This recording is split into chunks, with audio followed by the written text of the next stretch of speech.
Hello everyone.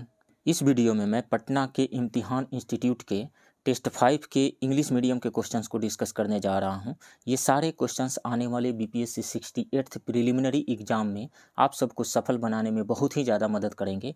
आप इस video को लाइक कीजिए, शेयर कीजिए और यदि इस चैनल को सब्सक्राइब नहीं किए हैं तो प्लीज़ इस चैनल को सब्सक्राइब कीजिए। तो चलिए शुरू करते हैं। Question number 1, Which of the following is used for measuring the concentration of sugar solutions? तो शुगर सोल्यूशन के कंसंट्रेशन को मेजर करने के लिए सेकेरीमीटर का यूज किया जाता है। Right option will be B. Psychrometer का यूज किस लिए किया जाता है? साइक्रोमीटर का यूज एटमॉस्फेयर के रिलेटिव ह्यूमिडिटी को मेजर करने के लिए किया जाता है। लैक्टोमीटर का यूज किस लिए किया जाता है? लैक्टोमीटर का यूज मिल्क के डेंसिटी को मेजर करके ये पता लगाने के लिए किया जाता है कि मिल्क प्योर है या उसमें कुछ मिक्स किया गया है, उसमें कुछ इम्प्यूरिटी मिक्स की गई है। विस्कोमीटर विस्कोसिटी से आया हुआ है। विस्कोसिटी क्या होता है?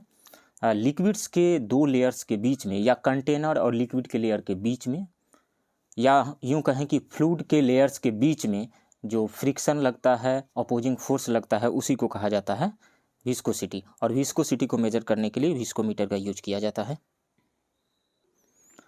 Next question, which of the following quantities have the unit KG metre square per second square?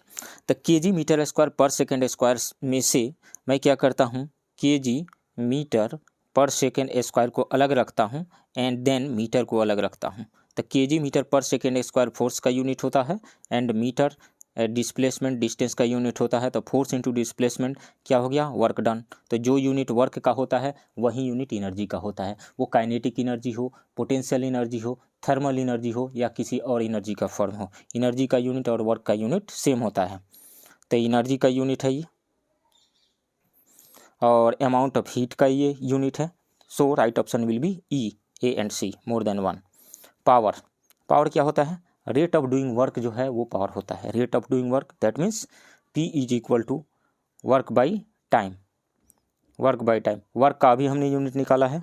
क्या है? वर्क का यूनिट दिया हुआ है KG metre square per second square, उसमें सेकंड से डिवाइड कर देंगे तो बन जाएगा KG metre square per second cube. तो पावर का यूनिट होता है KG metre square per second cube.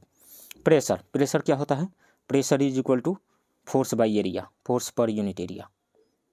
Force का यूनिट क्या होता है? KG metre per second square, KG metre per second square और divided by area that means metre square. 1 metre से 1 मीटर कैंसिल आउट हो गया, बच गया क्या? केजी पर मीटर पर सेकेंड स्क्वायर। तो प्रेशर का यूनिट हो गया केजी पर metre per second square. Next question, consider the following statements and choose the correct among them. The value of gravitational acceleration g always decreases either going up or down from the earth surface। बिल्कुल ये सही statement है, correct statement है। जैसे जैसे हम earth surface से ऊपर जाते हैं एक्सेलरेशन ड्यू टू ग्रेविटी का वैल्यू डिक्रीज होते जाता है। फिर अर्थ क्रस्ट के अंदर जैसे जैसे हम नीचे जाते हैं एक्सेलरेशन ड्यू टू ग्रेविटी का वैल्यू डिक्रीज होते चला जाता है। पोल पे मैक्सिमम होता है और इक्वेटर पे मिनिमम होता है। That means place to place ये वेरी करते रहता है। जो अर्थ सरफेस से जब हम ऊपर जाते हैं तो हाइट से जैसे जैसे हाइट इंक्रीज करता है वैसे वैसे एक्सेलरेशन ड्यू टू ग्रेविटी का वैल्यू डिक्रीज करता है। उसके लिए जो फार्मूला होता है हमारे पास g dash is equal to g into 1 minus 2h by R. फिर से मैं लिखता हूँ g dash is equal to g into 1 minus 2h by R. ये फार्मूला है। इस फार्मूला से किसी हाइट h पे हम एक्सेलरेशन ड्यू टू ग्रेविटी का वैल्यू निकाल सकते हैं। ये जी क्या है? 9.8। एक्सेलरेशन ड्यू टू ग्रेविटी का वैल्यू अर्थ सरफेस पे 9.8। h क्या है? हाइट, अर्थ सरफेस से हाइट कितना है वहाँ जहाँ हमें मेजर करना है। r radius of the earth है 6400 किलोमीटर। तो ये फार्मूला क्लियरली हमें बता रहा है कि जैसे जैसे h इंक्रीज होगा ये लार्जर क्वांटिटी 1 में से सब्ट्रैक्ट होती चली जाएगी और जो रिमेनिंग क्वांटिटी होगी उसका वैल्यू डिक्रीज होते चला जाएगा।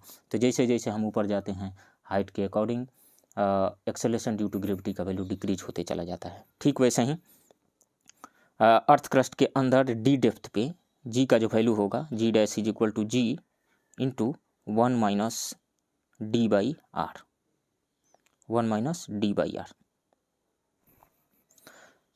डी क्या है? डेप्थ। डी डेप्थ पे हमें एक्सेलरेशन ड्यू टू ग्रेविटी का वैल्यू निकालना है अर्थ क्रस्ट के अंदर, तो कितना होगा इस फार्मूला का यूज करते हुए निकाल सकते हैं।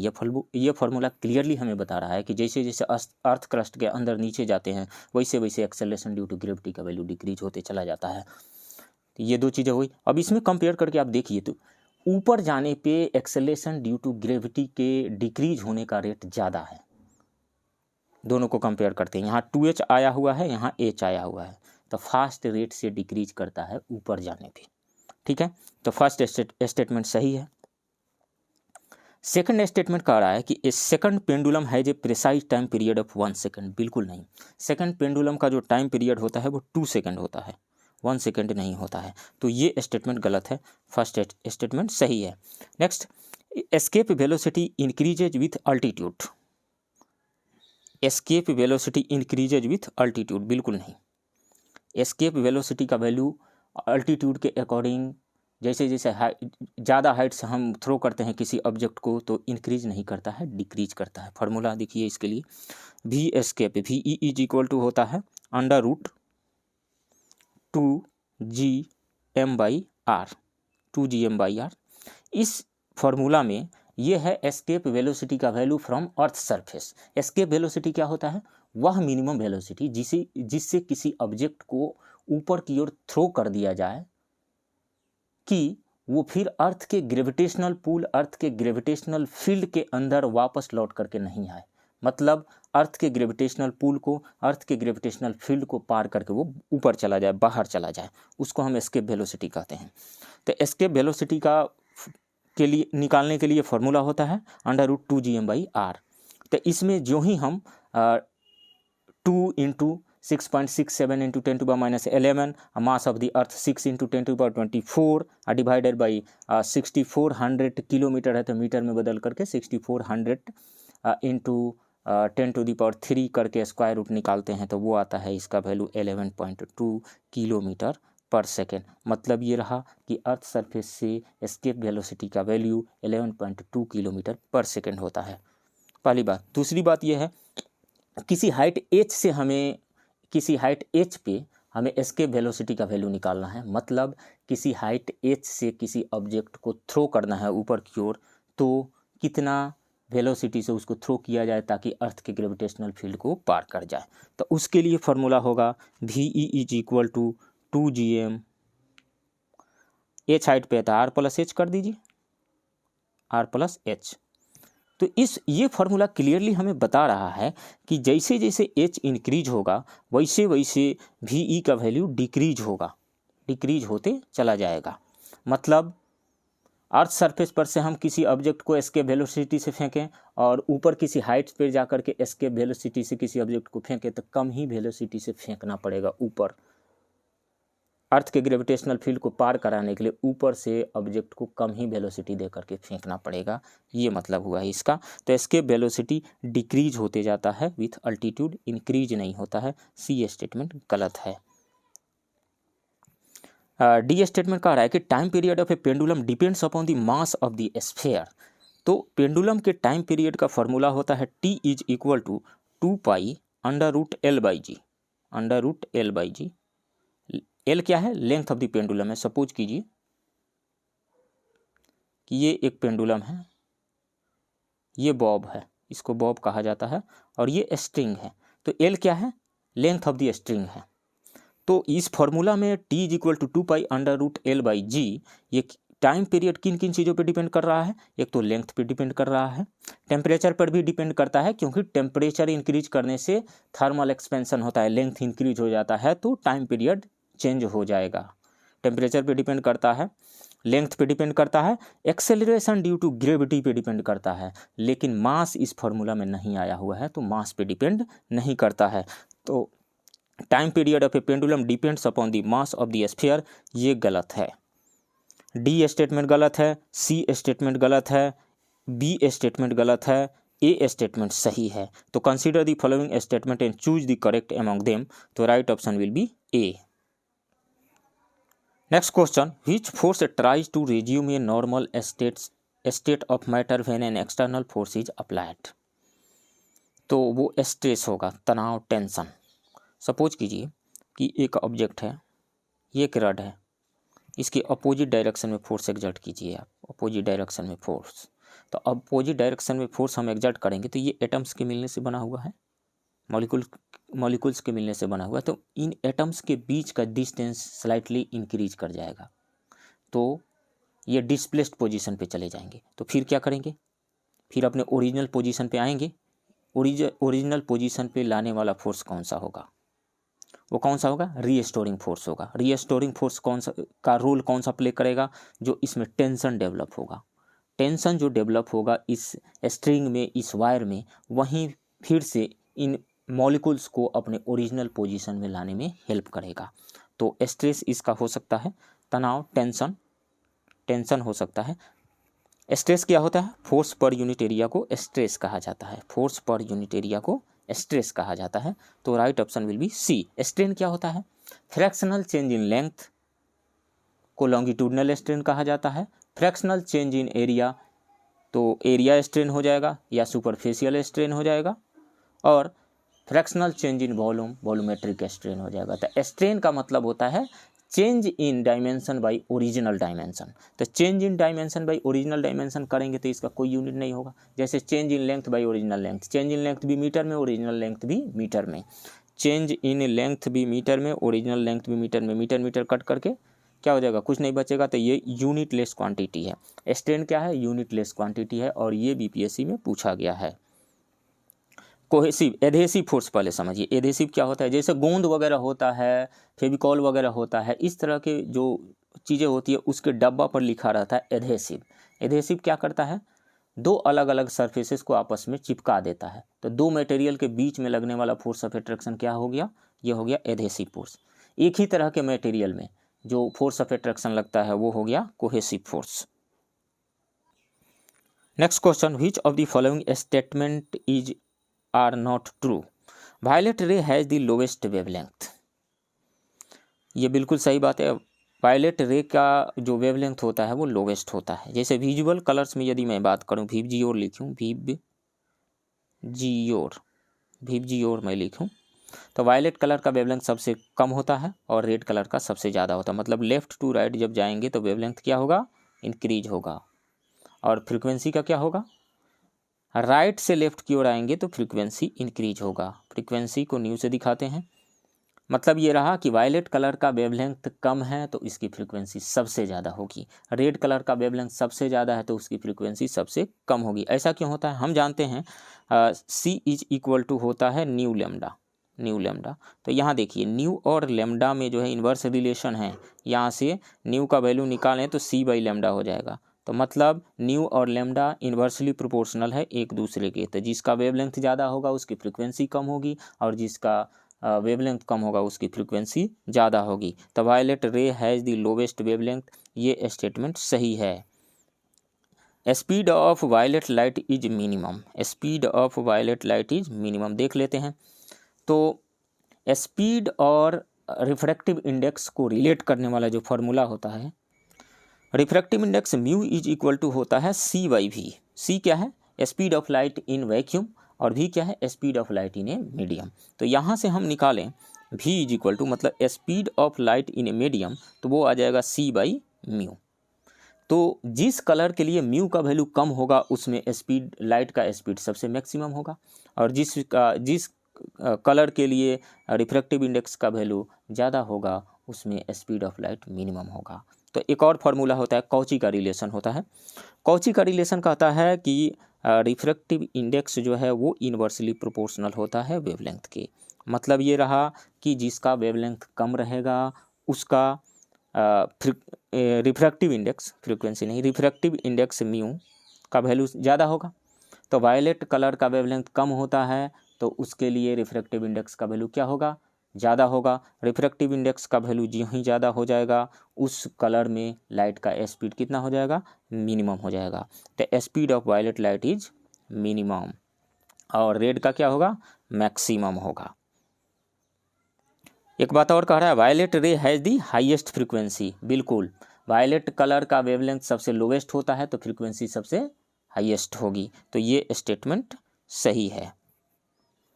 तो ए सही हो गया, बी सही हो गया, सी सही हो गया। Violet ray is disperse minimum, violet रे का डिस्पर्सन जो है वो मिनिमम होता है, देख लेते हैं। वाइट लाइट को जब हम प्रिज्म से पास कराते हैं, वाइट लाइट को प्रिज्म से पास कराते हैं तो लाइट का डिस्पर्सन होता है, मतलब ये 7 कलर्स में बंट जाती है लाइट, अपने 7 कंपोनेंट कलर्स में ये लाइट बंट जाती है, 7 कंपोनेंट कलर्स में। तो जो 7 कंपोनेंट्स कलर्स में बंटती है तो सबसे नीचे आता है वायलेट, सबसे ऊपर आता है रेड, VG और करके इस तरीक़ा से। और एक बात और है, ये जो स्ट्रिप होता है वायलेट कलर का, ये चौड़ा स्ट्रिप होता है, ये चौड़ा होता है और रेड कलर का कम होता है। तो दो चीज़ें यहाँ से जान जाइए, एक तो सबसे ज़्यादा जो डेविएशन, लाइट रे तो ऐसे जा रही थी ना, सबसे मैक्सिमम जो डेविएशन होगा वायलेट कलर का होगा, सबसे मिनिमम डेविएशन रेड कलर का होगा, और सबसे ज़्यादा चौड़ा जो स्ट्रिप बनेगा वो वायलेट कलर का बनेगा, सबसे थिन स्ट्रिप जो बनेगा वो रेड कलर का बनेगा। तो इसलिए ये जो डी स्टेटमेंट दिया गया है, violet ray is dispersed minimum, no, violet ray is dispersed maximum, so right option will be D. Next question, transfer of heat by convection takes place in. तो देखिए 3 मोड्स होते हैं हीट ट्रांसफर के, पहला conduction, convection and radiation. Conduction, convection and radiation. Conduction में क्या होता है, जैसे मान लीजिए कि रड है, ये एक रड है, इसके एक एंड को जब हम गर्म करते हैं तो यहाँ का मॉलिक्यूल सबसे पहले हीट गेन करता है, सबसे पहले हीट इसको मिलता है, तो इसका वाइब्रेशनल काइनेटिक एनर्जी जो है इंक्रीज कर जाती है, मतलब लार्ज एम्पलीट्यूड से ये ऑसिलेट करने लगता है अपने मीन पोजीशन के अराउंड। तो ये हीट ट्रांसफर कर देता है अपने नेबरिंग मॉलिक्यूल को, वो अपने आगे वाले मॉलिक्यूल को। इस तरीक़ा से हीट एक जगह से दूसरी जगह ट्रांसफ़र होकर के चल जाती है। एक बात ध्यान दीजिए यहाँ पे, मॉलिक्यूल इटसेल्फ, एटम इटसेल्फ अपनी जगह को छोड़ करके दूसरी जगह नहीं गया हुआ है। मतलब ये रहा कि यहाँ पे एटम्स का या मॉलिक्यूल्स का ये परमानेंट डिस्प्लेसमेंट नहीं हो पा रहा है, जस्ट वो मॉलिक्यूल अपने मीन पोजीशन के अराउंड ऑसिलेट कर रहे हैं। तो इस तरह के मोड को, हीट ट्रांसफर के इस तरह के मोड को कहा जाता है कंडक्शन। तो सोचिए कंडक्शन किस तरह के मटेरियल में पॉसिबल है, सॉलिड में पॉसिबल है, बिल्कुल। अब एक दूसरा ले लीजिए कन्वेक्शन। कन्वेक्शन में क्या होता है, सपोज कीजिए कि हम पानी गर्म कर रहे हैं, जाड़े का मौसम है, ठंड में पीने के लिए पानी गर्म कर रहे हैं, गैस पे रखे हुए हैं, कटोरे में पानी रखे हुए हैं, कंटेनर में पानी रखे हुए हैं, और यहाँ से हीट सप्लाई किया जा रहा है, ये बर्नर से यहाँ हीट सप्लाई हो रहा है। तो वाटर का जो ये मॉलिक्यूल होगा सबसे पहले हीट गेन करेगा, तो जब हीट गेन करेगा तो लाइटर हो जाएगा और लाइटर हो जाएगा, हल्का हो जाएगा, तो ये ऊपर जाएगा, ऊपर उठेगा, और इसके द्वारा जो वैकेंसी क्रिएट की गई है तो इसकी जगह को भरने के लिए ऊपर से जो भारी मॉलिक्यूल है वो आएगा नीचे। तो इस तरीक़ा से फिर वो हीट लेकर के ऊपर चला जाएगा।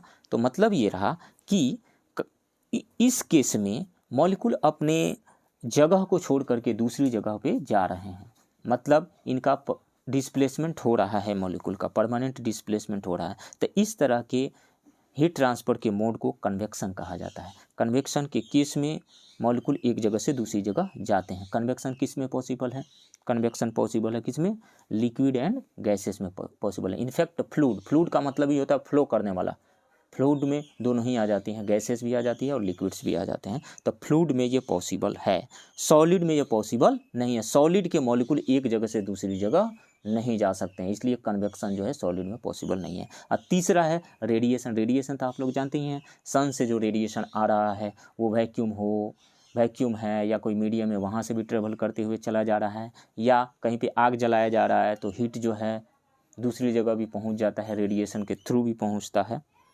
हालांकि कन्वेक्शन के थ्रू भी पहुँचता है।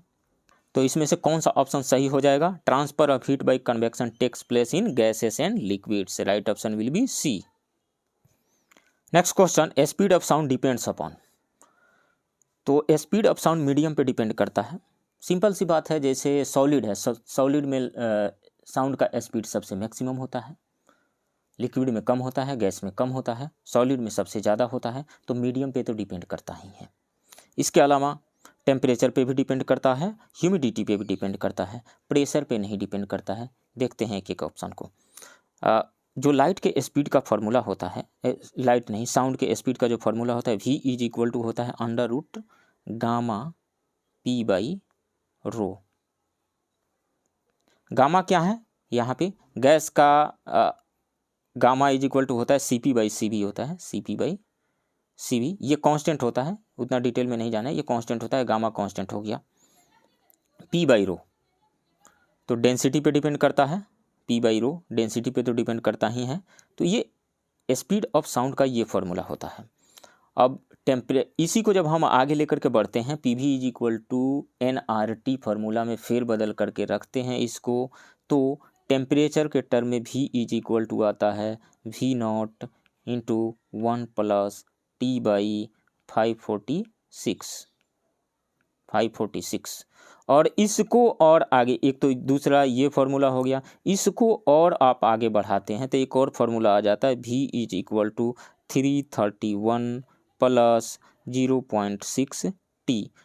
इस फार्मूला का यूज कीजिए, V is equal to 331 + 0.6 into T। T क्या है, टेम्परेचर है। इस फार्मूला में जो ही आप 1 डिग्री सेल्सियस रखेंगे तो V कितना हो जाएगा, 331 + 0.6। मतलब ये रहा कि जब हम 1 डिग्री सेल्सियस टेम्परेचर को इंक्रीज करते हैं तो speed of sound 0.6 metre per second increase हो जाता है। मतलब ये रहा कि speed of sound temperature increase करने से इंक्रीज करता है। ये भी फार्मूला हमें बता रहा है कि when temperature increases then speed of the sound will also increases.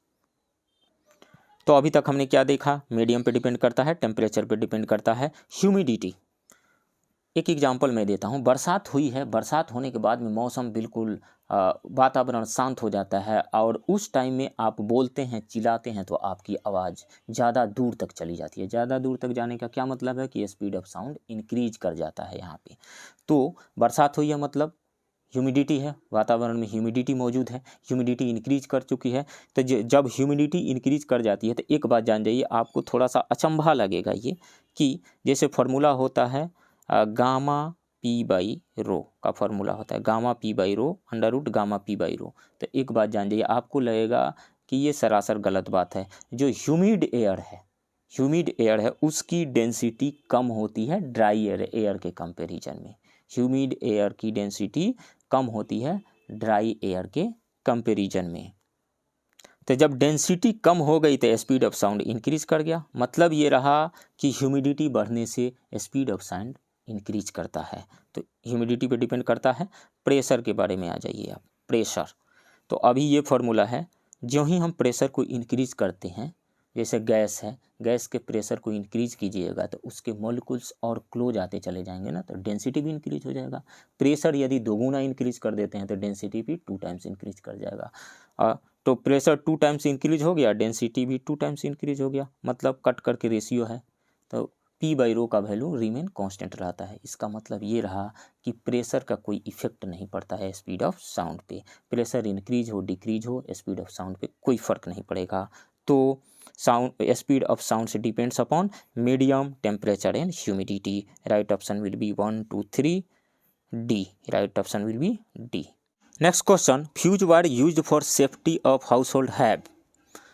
तो फ्यूज वायर का जब यूज करते हैं तो फ्यूज में होता क्या है, जैसे मान लीजिए कि ये फ्यूज है, इसमें एक पतला सा वायर लगाया हुआ रहता है, पतला सा वायर लगा रहता है और इधर से कनेक्शन दिया गया है, यहाँ से इधर से करंट आ रहा है और इधर जा रहा है।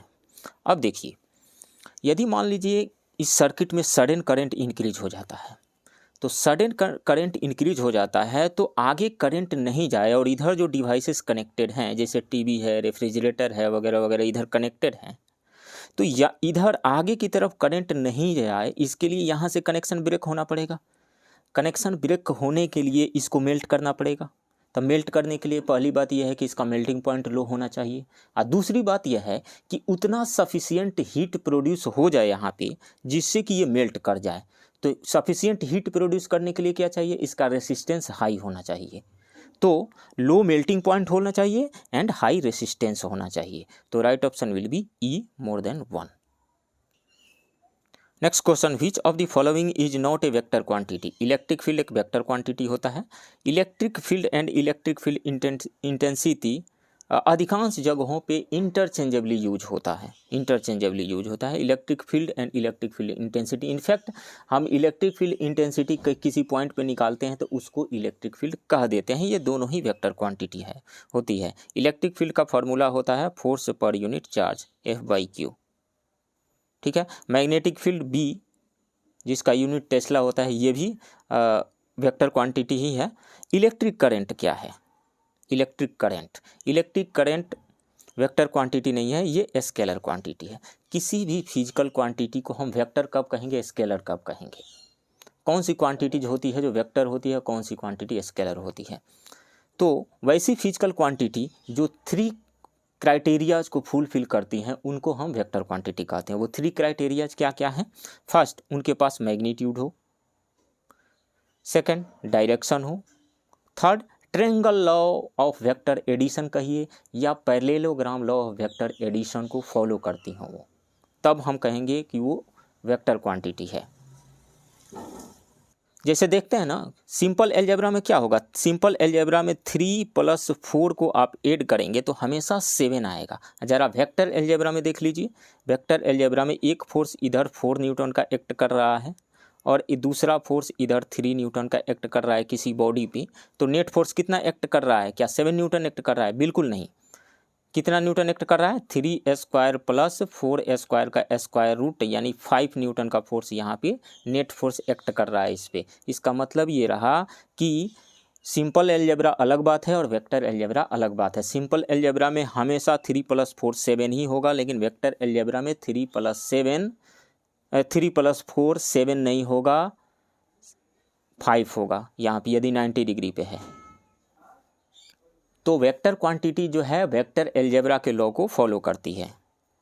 अब इलेक्ट्रिक करंट के बारे में देख लीजिए। जैसे इलेक्ट्रिक करंट मान लीजिए यहाँ एक वायर है और इधर से एक वायर है, इसमें 2 एम्पियर का करंट फ्लो हो रहा है, इसमें 3 एम्पियर का करंट फ्लो हो रहा है और इधर दोनों ज्वाइंट होकर के इधर जा रहे हैं। ये 30 डिग्री के एंगल पे इंक्लाइंड है, तो करंट आगे कितना जा रहा है? 5 एम्पियर का करंट जाएगा। अब मान लीजिए इनके एंगल को इंक्रीज कर दीजिए, आप एंगल को इंक्रीज कर दीजिए, 60 डिग्री कर दीजिए, 60 डिग्री। ये 2 एम्पियर का ही करंट आ रहा है, इधर 3 एम्पियर का ही करंट आ रहा है। आगे कितना जाएगा? 5 एम्पियर का ही करंट जाएगा।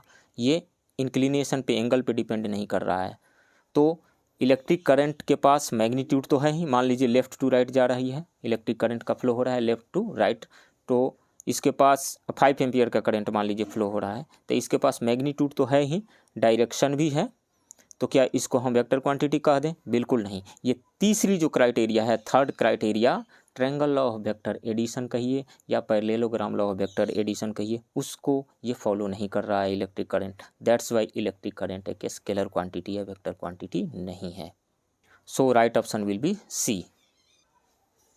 Next question, which of the following is an example of physical quantity, physical change, physical quantity नहीं, physical change. Dissolving sugar in water. जब वाटर में हम शुगर को डिजोल्व करते हैं तो नया प्रोडक्ट नहीं बनता है, न्यू प्रोडक्ट नहीं बनता है, मतलब वाटर एंड शुगर के बीच में कोई रिएक्शन नहीं होता है, जस्ट वो डिजोल्व हो जाता है। तो इसलिए ये केमिकल चेंज नहीं है। केमिकल चेंज तब कहा जाता है जब न्यू प्रोडक्ट बन जाता है।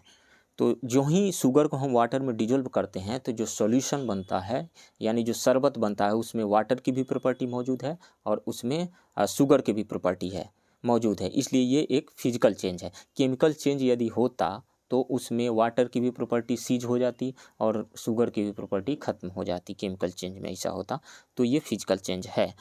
ब्लीचिंग ए स्टेन, ये केमिकल चेंज है। फर्मेंटेशन ऑफ ग्रेप्स, ये केमिकल चेंज है, नए प्रोडक्ट इसमें बन जाते हैं। Boiling pasta to make it soft, pasta को सॉफ्ट बनाने के लिए बॉयल करना, इसमें भी कोई न्यू प्रोडक्ट नहीं बन पा रहा है, तो ये भी एक फिजिकल चेंज ही है। तो ए और डी होगा, right option will be E, more than 1। Next question, when we move from top to bottom in a modern periodic table melting point increases. नहीं, मेल्टिंग पॉइंट इंक्रीज नहीं करता है, मेल्टिंग पॉइंट डिक्रीज करता है, तो ये statement गलत है। Oxidising nature increases, oxidising nature का क्या मतलब है? दूसरे को ऑक्सीडाइज करने वाला, तो दूसरे को ऑक्सीडाइज करने वाला तो खुद को इटसेल्फ को रिड्यूस करने वाला, तो रिड्यूस क्या होगा? इलेक्ट्रॉन लेकर के रिड्यूस होगा। तो जैसे जैसे हम ऊपर से नीचे जाते हैं किसी पीरियड में, किसी ग्रुप में ऊपर से नीचे जब हम जाते हैं तो ऑक्सीडाइजिंग नेचर इंक्रीज नहीं करता है, डिक्रीज करता है। मतलब जैसे जैसे नीचे जाते हैं इलेक्ट्रॉन लूज करने की टेंडेंसी बढ़ती चली जाती है। बढ़ती जब चली जाती है तो रिड्यूसिंग नेचर जो है वो इंक्रीज करता है, ऑक्सीडाइजिंग नेचर डिक्रीज करता है। तो ये भी स्टेटमेंट रॉन्ग है। आयनिक रेडियस इंक्रीजेज, हाँ बिल्कुल। टॉप टू बॉटम जब हम जाते हैं पीरियोडिक टेबल में तो एटॉमिक रेडियस इंक्रीज करता है, एटॉमिक रेडियस इंक्रीज करता है, that means atomic size increase करता है, और साथ ही आयनिक रेडियस यानी आयनिक साइज भी इंक्रीज करता है। तो ये सी स्टेटमेंट जो है वो सही है। Acidic nature of oxides increases, acidic nature of oxides, देखिए मेटल्स के ऑक्साइड बेसिक नेचर के होते हैं और नॉन मेटल्स के ऑक्साइड एसिडिक नेचर के होते हैं।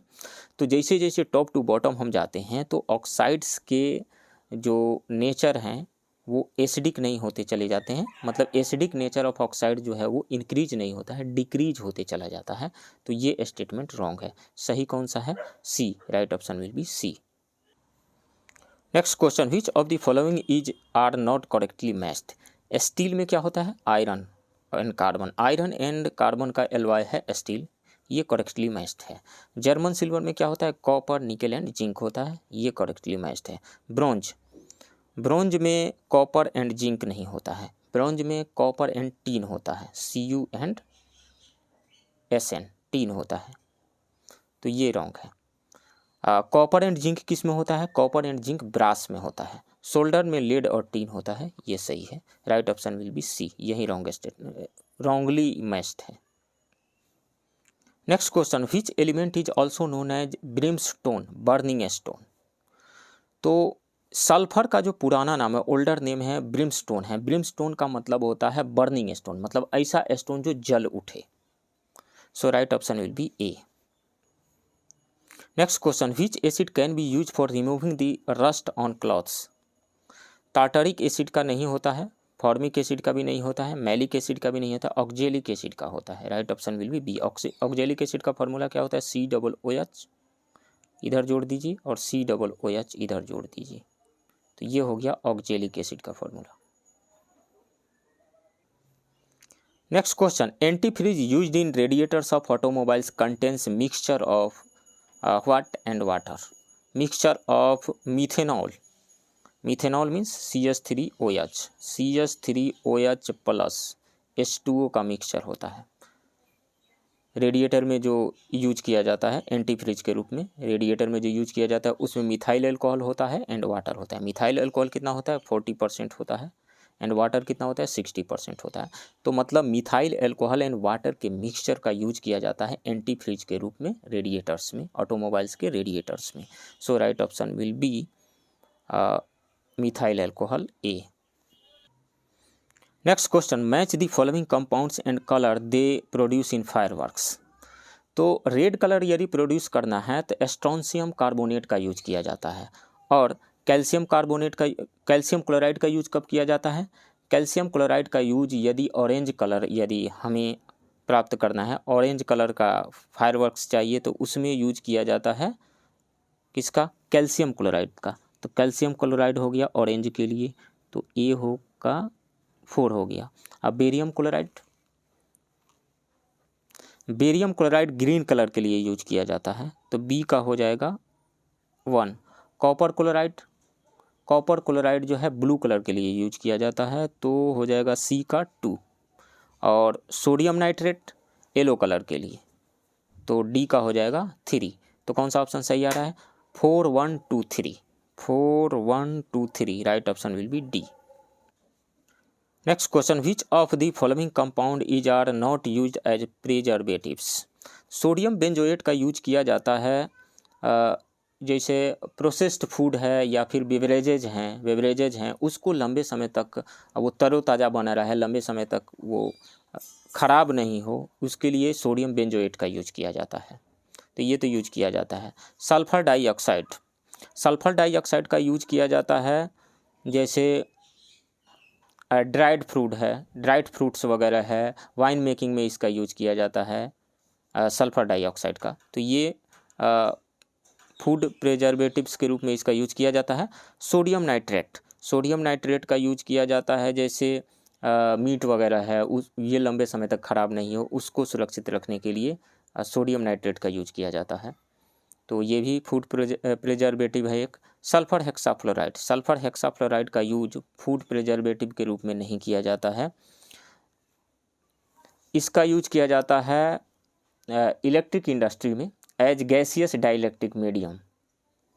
So right option will be not used as preservatives, D, sulfur hexafluoride. Next question, the patient is instructed to drink which of the following solutions before a radiological test? Barium sulfate, right option will be B. Barium sulphate का use patient को करने के लिए कहा जाता है। ये जाकर के गैस्ट्रो इंटेस्टाइनल ट्रैक के वाल से चिपक जाता है। चिपक जाने से जो रेडियोलॉजिकल टेस्ट है वो अच्छे से हो पाता है, फोटोग्राफ्स अच्छे से आ पाते हैं, इसलिए बेरियम सल्फेट का यूज करने को सजेस्ट किया जाता है। Next question, spermology is a study of seed. The study of the seed is known as spermology. Right option will be A. Anthology is the study of flowers and flowering plants. Pomology is a branch of botany that studies fruit and its cultivation. Next question, the nucleus is absent in which blood cells. तो erythrocytes जिसको RBC भी कहा जाता है, इसमें nucleus present नहीं होता है। Right option will be B. In fact mammal red blood cells contain neither nucleus nor mitochondria. Next question, genetic information is carried by long chains of nucleus called nucleotides. Right option will be D. Genetic information is carried by the long chain of molecules that are called nucleotides. Each molecule of DNA is a double helix formed from two complementary strands of nucleotides held together by hydrogen bond between guanine and cytosine and adenine and thymine base pairs. That means GC and AT base pairs. Next question, which of the following hormones is known to be helpful in coping with the stress. तो ये दोनों ही हैं, serotonin and adrenaline, ये दोनों ही hormone हैं। Right option will be E. जब हम बहुत ही ज़्यादा क्रोधित होते हैं, शर्मिंदा होते हैं या चिंतित होते हैं, तो फिर उस स्थिति से निकाल करके नॉर्मल स्थिति में लाने में ये जो एड्रेनालिन हार्मोन है ये बहुत ही ज़्यादा हेल्प करता है। एड्रेनालिन। इसके साथ ही जब सेरोटोनिन का नॉर्मल लेवल हमारे बॉडी में रहता है तो हम बहुत ही ज़्यादा स्टेबल, खुश और शांत रहते हैं। और जब ये इसका नॉर्मल लेवल से ये कम हो जाता है, इसका लेवल कम हो जाता है, तो फिर हमें टेंशन हो जाता है, डिप्रेशन हो जाता है। तो दोनों ही रिस्पॉन्सिबल है। Right option will be E. Next question, pernicious anaemia. Pernicious anemia is a decrease in red blood cells that occurs due to the lack of vitamin B12. इसको साइनोकोबालामिन भी कहा जाता है। इसके कमी से होता है pernicious anaemia. Right option will be A. Vitamin B6 का जो नाम है वो है पायराडॉक्सिन, और ये इसकी डिफिशियंसी से डर्मेटाइटिस जो डिजीज है वो होता है B6 के डिफिशियंसी से। विटामिन B2 का नाम है राइबोफ्लाविन, और इसकी डिफिशियंसी से होता है हाइपरमिया एंड चेलोसिस। और B3 की डिफिशियंसी, B3 का क्या नाम है? B3 का नाम है नियासिन, और इसके डिफिशियंसी से जो होता है वो है प्लेग्रा। Next question, which of the following is are vestigial organ. तो vestigial organ are generally defined as structures having lost their original evolutionary function. तो नेल्स तो नहीं है वेस्टिजियल ऑर्गन, हार्ट भी नहीं है, हार्ट तो अपना फंक्शन परफॉर्म कर ही रहा है, पेनक्रियाज भी नहीं है, विजडम टीथ है। So right option will be D. Next question, in which of the following organs of the human body is glucose stored as glycogen. When the body does not need to use glucose for energy, it stores it in the liver and muscles. This stored form of glucose is made up of many connected glucose molecules and is called glycogen. So right option will be E, liver and muscles. Next question, antivenom against snake poison contains antibodies. Right option will be C. Snake antivenom is a medication made up of antibodies used to treat snake bites by venomous snakes. It is a type of antivenom. It is a biological product that typically consists of venom neutralizing antibodies derived from a host animal such as horse or sheep. Next question, which of the following glands is large sized at birth but reduces in size with aging? Thymus. Right option will be C. Thymus is a gland which is large sized at birth but reduced in size with aging.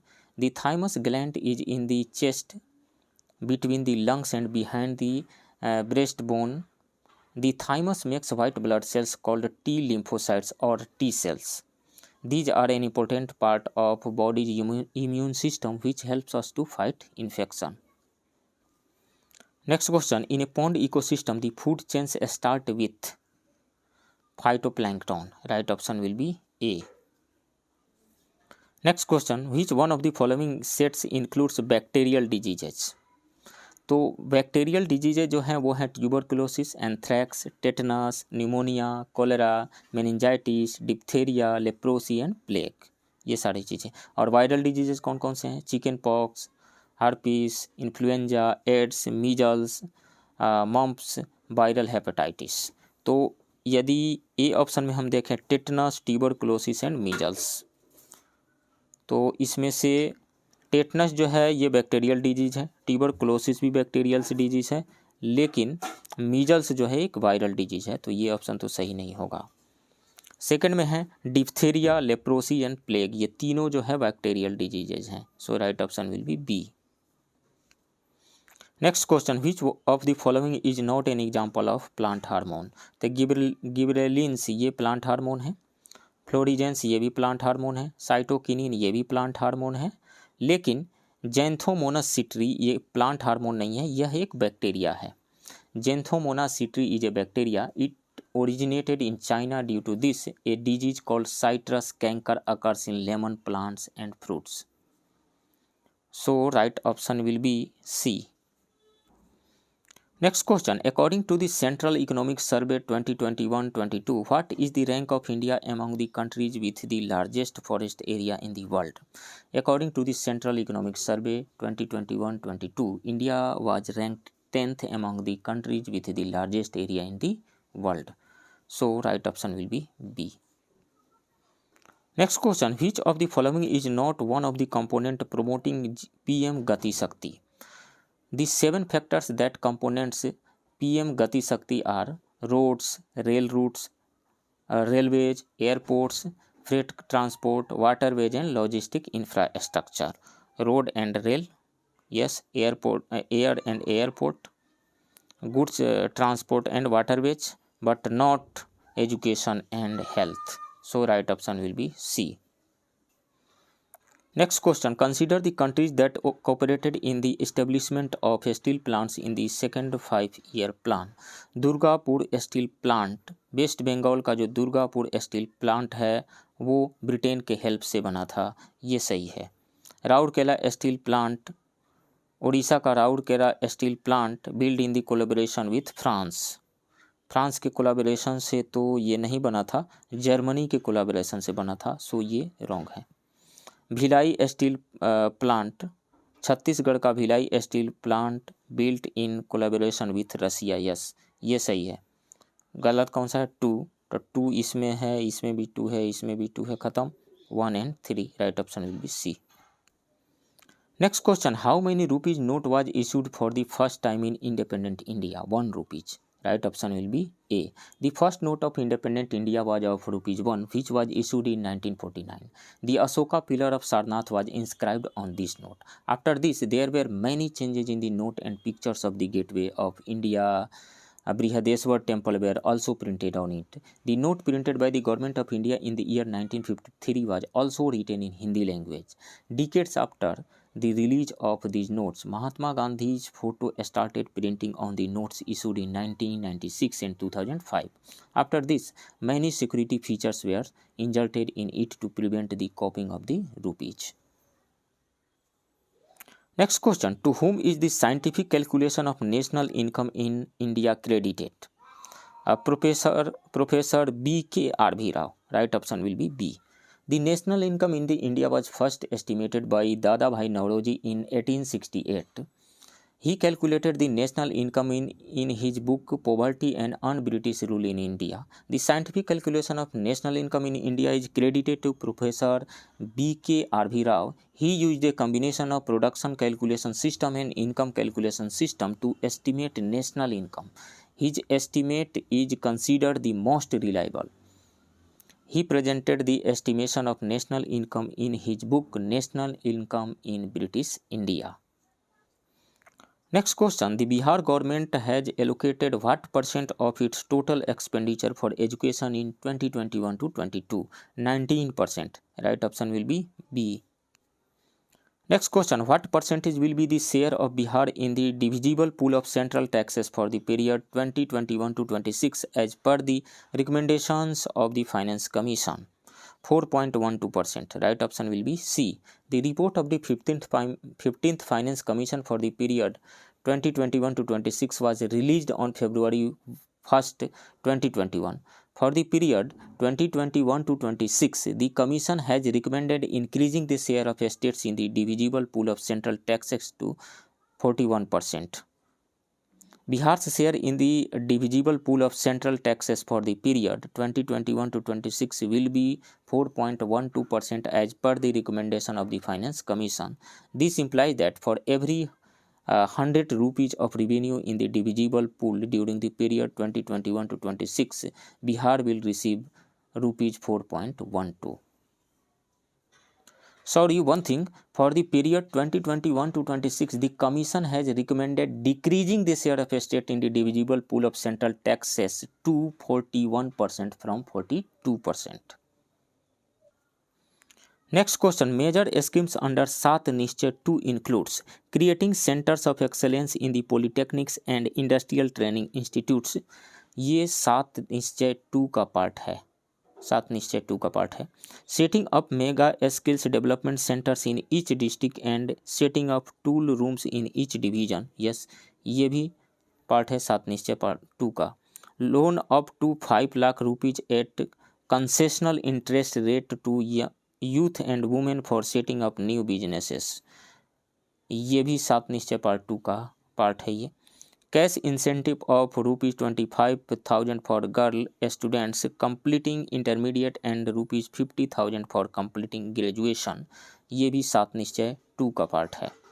So 1, 2, 3 and 4 right option will be D. Next question, what is eKuber? E-Kuber is the core banking solution of Reserve Bank of India. It provides for a single current account for each bank with decentralized access to the account from anywhere at any time in a secure manner across the country using portal-based services. So, right option will be core banking facility of RBI. A. Next question, in the context of reducing government deficit, consider the following. Increases in taxes, बिल्कुल. Deficit को reduce करने के लिए tax को increase करती है government, ये सही है. Reduction in expenditure, no. Yes, expenditure में रिडक्शन तो करती है गवर्नमेंट, ये सही है. एक्सेस डेप्ट मतलब ज़्यादा कर्ज लेती है, नहीं, ये गलत है. सो 1 एंड 2 सही है. So right option will be A, 1 and 2. यदि गवर्नमेंट ज़्यादा कर्ज लेना शुरू कर देगी तो उससे डेफिसिट और बढ़ेगा, रिड्यूस नहीं होगा. Next question, MG NREGA programme is different from other employment programmes because it is applicable in urban area also, no. It has guarantee of 200 days, no. 100 days of employment in a financial year. Employment has to be given within 1 month of the application, no. It is not a scheme of employment but a legal system, yes. The Mahatma Gandhi National Rural Employment Guarantee Scheme provides a right to employment under which one member of each household in rural areas is guaranteed at least 100 days of unskilled labor employment in a year. So right option will be D. Next question, zero based budgeting means preparation of budget afresh every time. Right option will be C. Next question, agricultural income tax in India can be taxed on. A state government have the power to tax the income received from agricultural crops produced in India. So right option will be A, state governments. Next question, what is the correct order of population density in the following state in India from highest to lowest according to the population of census of 2021? तो सबसे ज़्यादा population density जो है वो है बिहार का, तो ये ऑप्शन गया। अब 3 ऑप्शन बचे, तो बिहार का जो पॉपुलेशन डेंसिटी है वो है 1106, पंजाब का 551, झारखंड का है 400, बिहार का हो गया 1106, पंजाब का हो गया 551,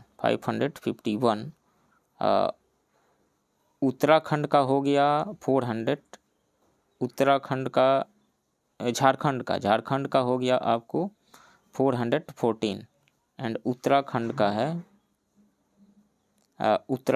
है 189 पॉपुलेशन डेंसिटी। तो सबसे ज़्यादा है बिहार का, then Punjab, then Jharkhand and then Uttarakhand. Right option will be C.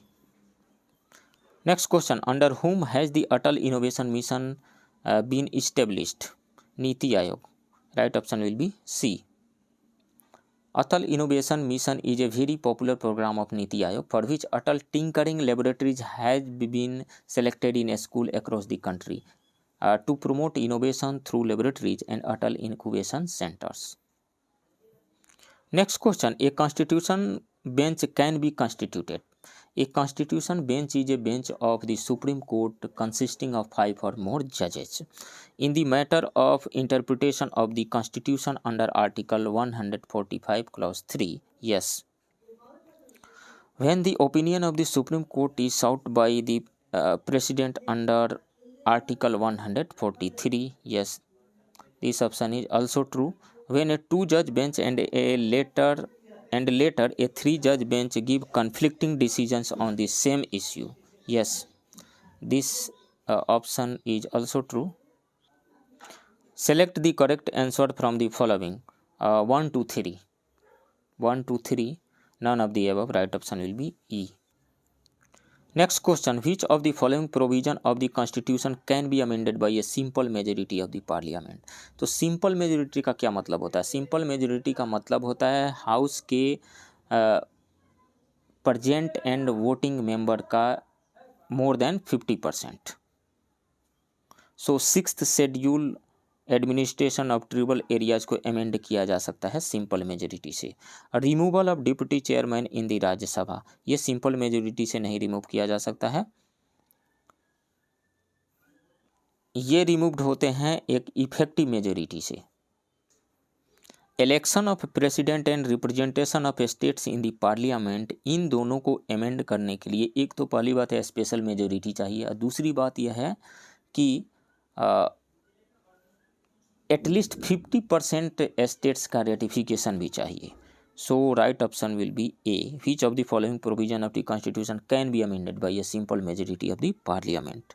6th schedule administration of tribal areas. Next question, which of the following statement is not correct with respect to Rajya Sabha? The Rajya Sabha was constituted on 3 अप्रैल 1952, ये सही है। The 4th schedule of the constitution deals with the allocation of seats in the Rajya Sabha to the states and union territories, ये सही है। Bihar has 14 seats in the Rajya Sabha, नहीं 14 seats नहीं है, 16 seat है, तो ये गलत है।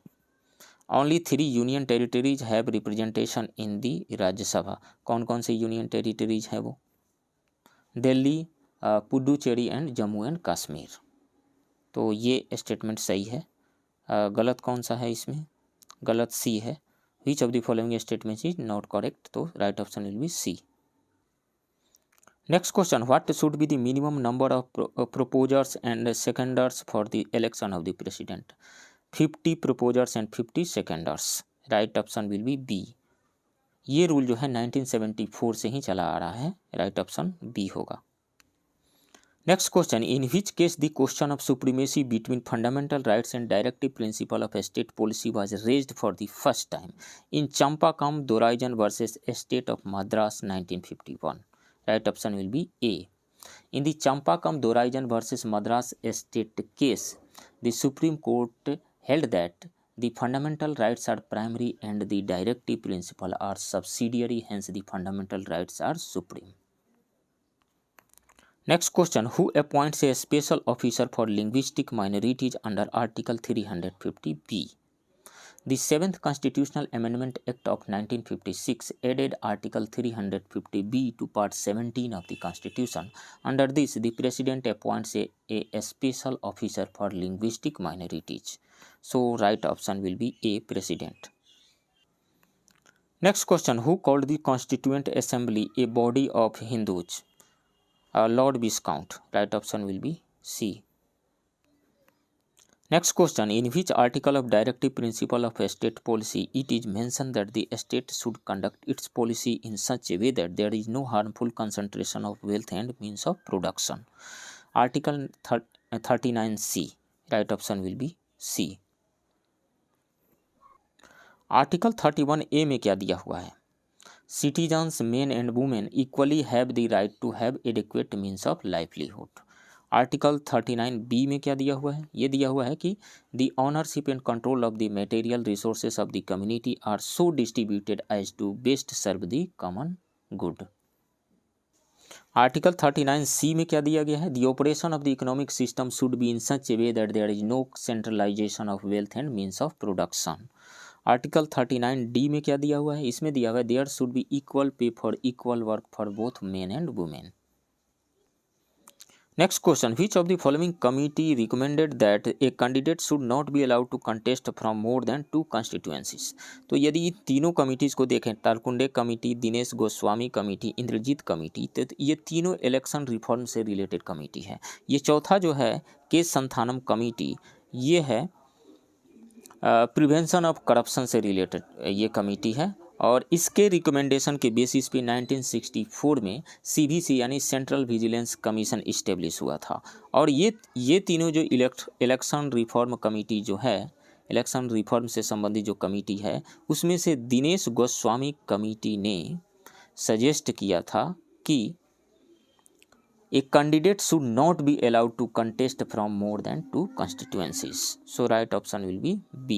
Next question, in the Lok Sabha elections, a candidate loses his deposit if he cannot get it 1/6 of the valid votes. Right option will be D. According to the Election Commission, when a candidate does not get 1/6 of the total valid votes polled in the seat, that is 16.66%, then his deposit is forfeited. Next question, under which article the parliament has been empowered to make laws regarding citizenship? तो एक एक article करके हम देखते हैं, उसके बाद में सेलेक्ट करेंगे। आर्टिकल 5 में दिया हुआ है कि 26 जनवरी 1950 को कौन सिटीजन्स थे या कौन सिटीजन हो सकते हैं। वैसे जो यहाँ पे जन्म लिए हों या जिनके पेरेंट्स जन्म लिए हों, ये सारी चीज़ों के बारे में दिया गया है आर्टिकल 5 में, तो ये तो होगा नहीं। आर्टिकल 8 में वैसे इंडियन सिटीजन्स जो फॉरेन कंट्री में रहते हैं उनके कुछ राइट्स के बारे में यहाँ मेंशन किया गया है आर्टिकल 8 में। आर्टिकल 9, यदि कोई अपने आप कोई भी इंडियन सिटीजन अपने आप कोई किसी फॉरेन कंट्री के सिटीजनशिप को ले लेता है, फॉरेन कंट्री का सिटीजन बन जाता है, तो यहाँ का सिटीजनशिप उसका ऑटोमेटिकली समाप्त हो जाएगा। ये सारी बातें लिखी गई है आर्टिकल 9 में। आर्टिकल 10, इंडिया का सिटीजनशिप चाहे जिस तरीक़ा से भी कोई ले लिया हो तो उसका सिटीजनशिप आगे भी जारी रहेगा, कंटिन्यू रहेगा, वो सिटीजन आगे भी बना रहेगा according to law form by parliament. तो इसमें से कोई भी नहीं है जिसमें ये दिया गया है कि parliament has been empowered to make laws regarding citizenship, वो है article 11। So right option will be E, none of the above. Article 11 empowers the Parliament to make any provision relating to acquisition and termination of citizenship and any other matter relating to citizenship. Next question, which of the following statement is correct about the Advocate General of the state?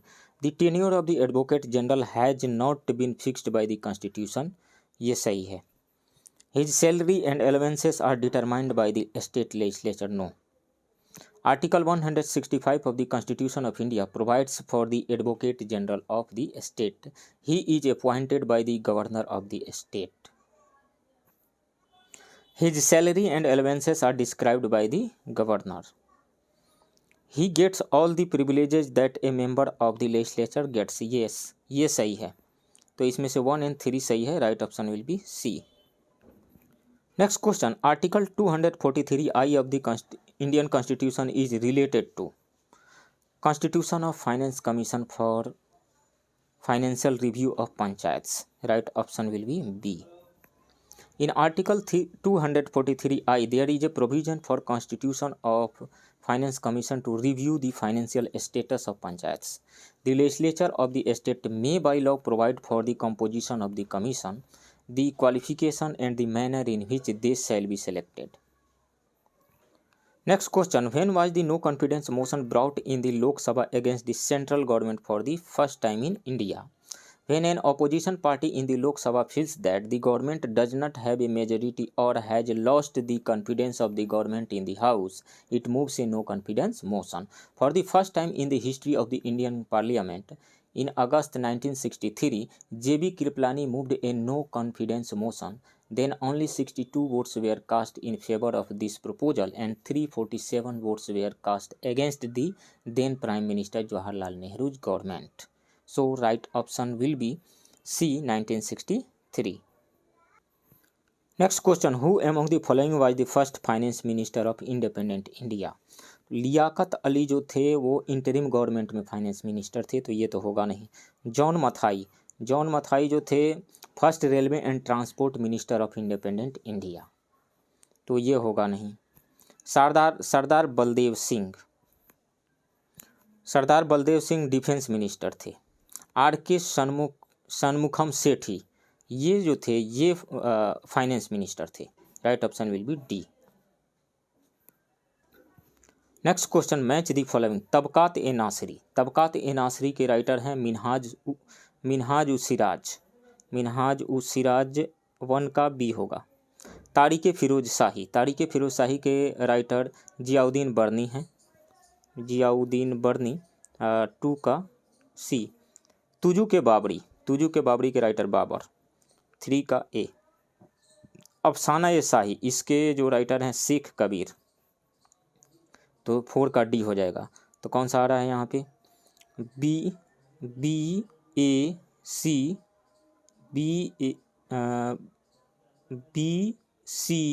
A D यानी 1 का B, 2 का सी, 3 का ए and 4 का D. Right option will be B. Next question, the a whole inscription was written by whom? The a whole inscription of the famous Chalukya ruler Pulkesin II was written by his court poet Ravi Kirti. Right option will be C. The Prayag Prasasti of Samudragupta was composed by Harisena. Next question, who was the first to discover Paleolithic tools? Robert Brucefoot was the first person in India to discover Paleolithic tools in 1863. First Paleolithic artifacts were discovered at Palavaram. So right option will be Robert Brucefoot D. Next question, Aprahat land was which type of land during Gupta period? Forest land था. Right option will be A. Cultivable land को क्षेत्र land कहा जाता था. Habitable land को बस्ती land कहा जाता था और पास्चर लैंड को गपथ सराह कहा जाता था और वेस्ट लैंड को खिला लैंड कहा जाता था. जंगल या फिर फॉरेस्ट लैंड को अपरहत लैंड कहा जाता था. Next question, choose the true statement. Karsapan were the gold coins minted during Mauryan period। Gold coin नहीं थे, वो सिल्वर कॉइन थे। निस्क जो था वो गोल्ड कॉइन था, तो ये स्टेटमेंट रॉन्ग है।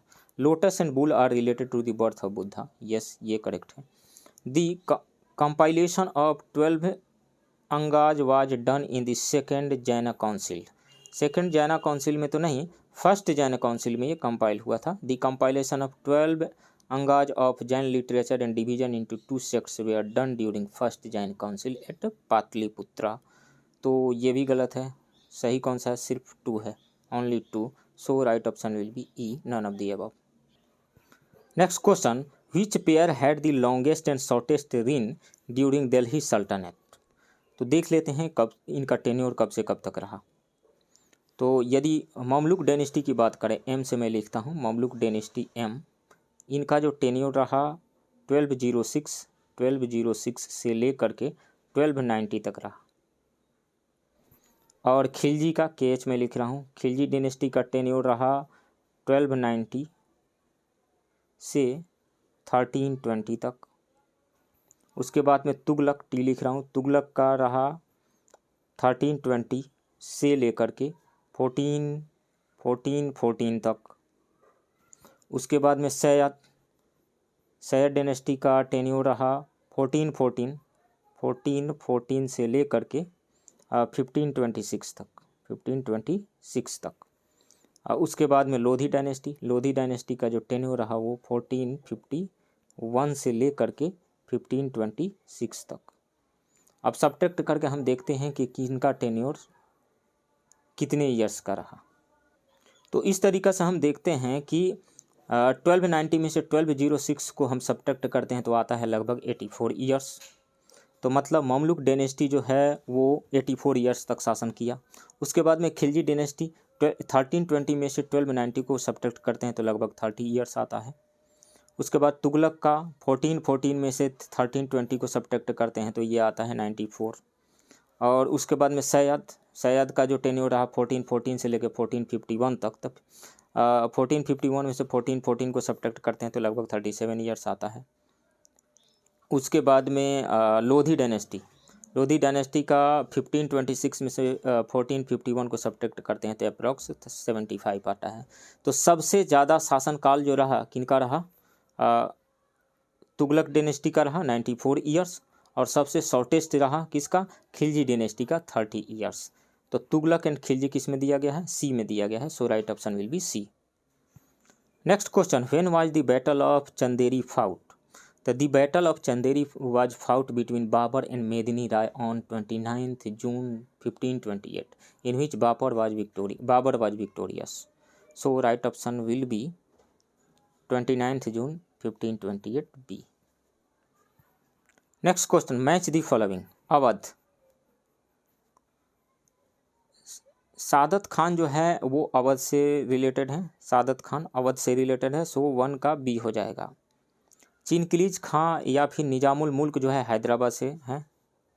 चिनकिलीज खान हैदराबाद से, तो 2 का सी हो जाएगा इस तरीक़ा से। उसके बाद बीर दाऊद एन अली मोहम्मद जो है रोहेलखंड से हैं, रोहेलखंड, तो 3 का डी हो जाएगा। उसके बाद है सादुतुल्ला खान जो है कर्नाटका से है, कर्नाटका से रिलेटेड है, वहाँ के ये शासक, तो 4 का ए हो जाएगा। तो कौन सा आ रहा है? बी सी डी ए, यानी 1 का बी, 2 का सी, 3 का डी एंड 4 का A. Right option will be A. Question number 70, which war was not fought for succession by sons of Shahjahan. War of Samugarh जो हुआ था मुराद, औरंगजेब एंड दारा सिकोह के बीच में हुआ था।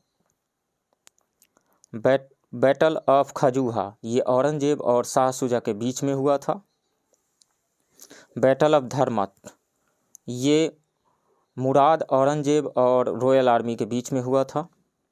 बैटल ऑफ बहादुरपुर ये मुग़ल आर्मी और शाह शुजा के बीच में हुआ था। सो इसमें से ई ऑप्शन राइट हो जाएगा, करेक्ट होगा E option. Next question. Who was the first ruler of Mithila to introduce Panchayati Raj system? Gangadev. Right option will be A. The 50 years of rule of Karnataka dynasty is called the golden age of history of Mithila. Nandev had two sons, Maldev and Gangadev. Gangadev was the first to introduce Panchayati Raj system in Mithila. Next question. In which year Akbar made Bihar as one of his provinces? 1580. In 1580. Right option will be C. To suppress the rebel Daud Khan Karrani, Akbar came in Bihar in 1574 and captured fort of Hajipur and defeated ruler of Mithila.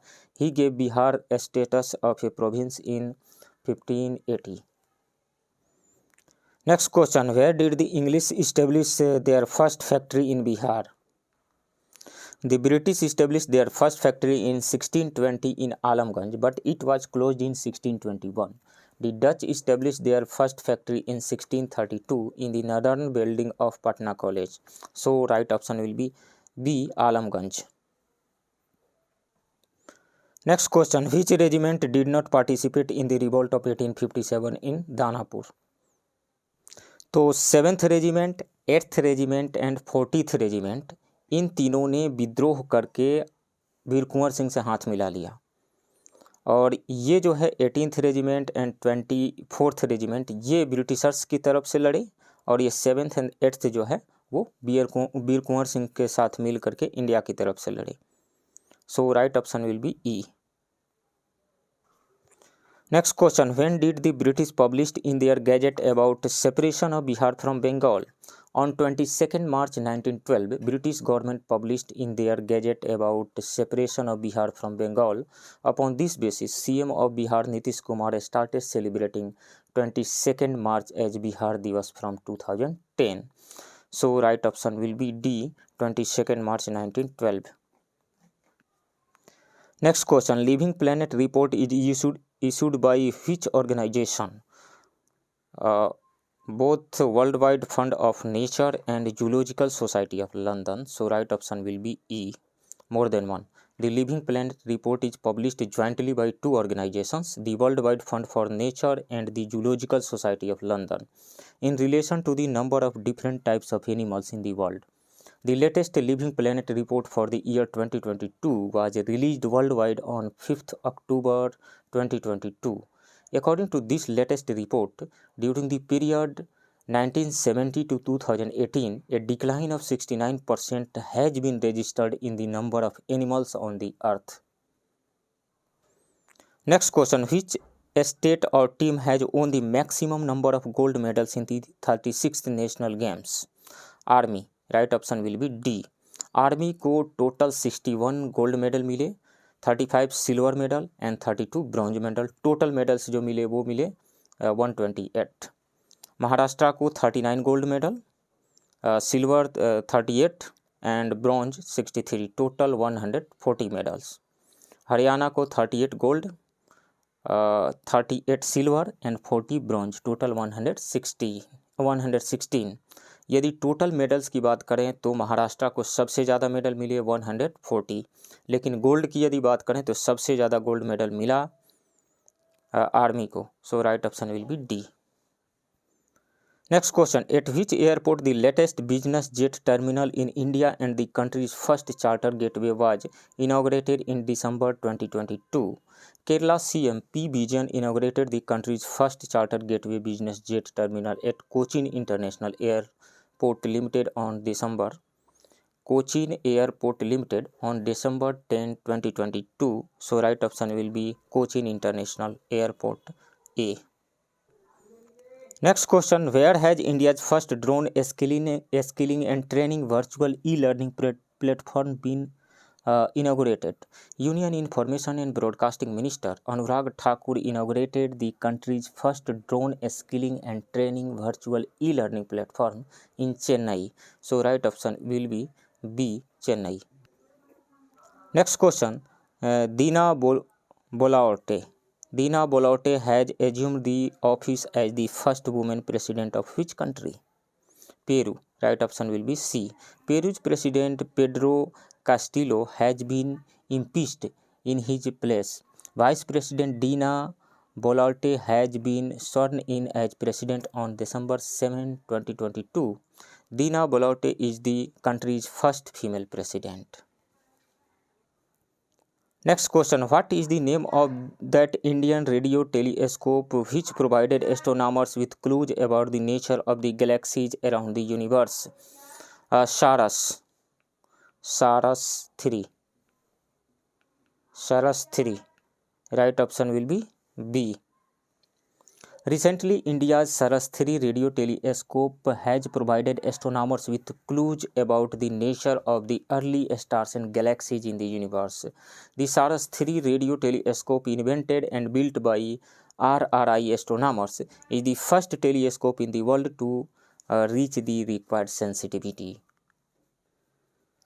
Next question, which film has won the Golden Peacock Award for Best Film at the 53rd international film festival of India? तो वो है एक Spanish film जिसका नाम है I have electric dreams. Right option will be B. Best इसी film के लिए बेस्ट एक्टर का जो अवार्ड मिला वो हैं वाहिद मोबासरी, और बेस्ट एक्ट्रेस का इसी फिल्म के लिए अवार्ड पाने वाली जो बेस्ट एक्ट्रेस हैं वो हैं डेनिएला मार्न नोवारो. डेनिएला मार्न नवारो. Next, what name has been given by the WHO to the disease called monkeypox? Mpox. Right option will be D. Next question, where is the world's first Buddhist university being set up? Sabrom. Right option will be A. On November 29, 2022, Sakya Gasan, the head of the World Buddhist Pope Association, laid the foundation stone of the world's first Buddhist university at Manubagal in the state of Tripura. Sabrom in the state of Tripura. Next question, the chief minister of which state has announced the construction of the Jarasandh Memorial in the memory of Jarasandh, a character from the Mahabharata who was the father-in-law of King Kans of Mathura? Bihar CM Nitish Kumar. Right option will be B. In Rajgir. Next question, which country will host the 19th summit of the G20 member countries? तो 18th summit इसी साल India में होगा और 19th summit 2024 में यानी अगले साल ब्राज़ील में होगा. So right option will be C. Next question, what is the rank of justice Dhananjaya D.Y. Chandrachud in the list of chief justice of India? 50th 50वां. Right option will be C. Next question, the author of the book The Light We Carry is Michelle Obama. Right option will be A. Michelle Obama. Wasim Akram ने क्या लिखा है? ये लिखा है सुल्तान ए मेमोइर. और जाचरी Archer ने क्या लिखा है? ये लिखा है जाफरी आर्चर ने लिखा है नेक्स्ट इन लाइन. कोलिन हबर ने क्या लिखा है? इन्होंने लिखा है it stars with us. Next question, who has been honoured with the 32nd Bihari पुरस्कार?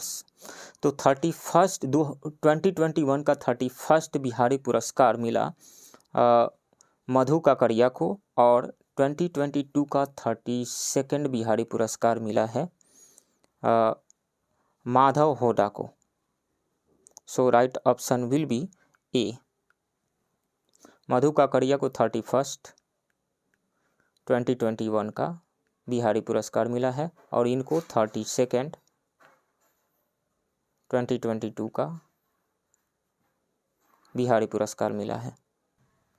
Next question, for the first time in the parliament of which of the following country the number of women MPs has exceeded that of male MPs? New Zealand. Right option will be A. Next question, which country has named the cyclonic storm Sitrang in the Bay of Bengal? Thailand. Right option will be C. Next question, what is the rank of India in Network Readiness Index 2022? 61st. Right option will be A. India's ranks 61st in 2022 in the index developed by Washington DC based Portland's Institute for 131 countries. Next question, who has become the first Indian wrestler to win a gold medal in the Under 23 World Wrestling Championship? Aman Sehrawat. Right option will be E. Right option will be E. None of the above. India's Aman Sehrawat created history by winning the gold medal at the Under 23 World Wrestling Championship in Spain. 16-year-old Aman is the first Indian wrestler to win a gold medal in this event. Next question, which word has been chosen by the Cambridge Dictionary as the word of the year 2022? Homer. Homer, right option will be A.